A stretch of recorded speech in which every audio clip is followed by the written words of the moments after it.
Pemirsa, sebanyak 158 warga binaan atau narapidana di Lembaga Pemasyarakatan Kelas 2B Singaraja menerima remisi atau pengurangan masa tahanan berkenaan dengan HUT ke-76 Republik Indonesia. 4 di antara mereka langsung bebas. Jumlah remisi atau potongan masa tahanan yang diterima warga binaan ini bervariasi.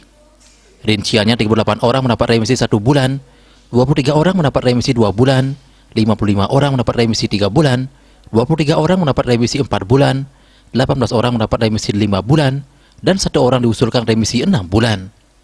Dari seluruhan warga binaan yang mendapat remisi kali ini, mereka masing-masing berasal dari kasus tindak pidana umum dan kasus tindak pidana khusus narkotika. Kalapas Kelas 2B Singaraja, Mud Zaini menjelaskan, saat ini Lapas Singaraja dihuni 268 warga binaan. Namun tidak semua warga binaan diusulkan menerima remisi HUT ke-76 RI. Mereka yang diusulkan adalah mereka yang sudah memenuhi sejumlah persyaratan. Di antaranya sudah mempunyai putusan yang memiliki kekuatan hukum tetap dan berkelakuan baik selama menjalani masa penahanan.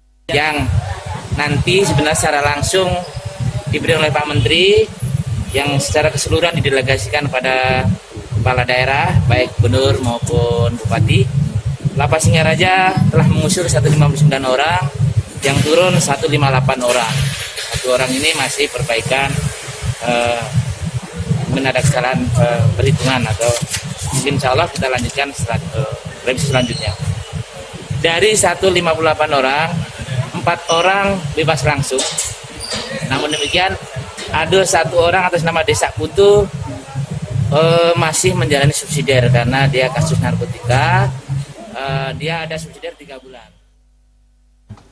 Komang Yuda, Bali TV.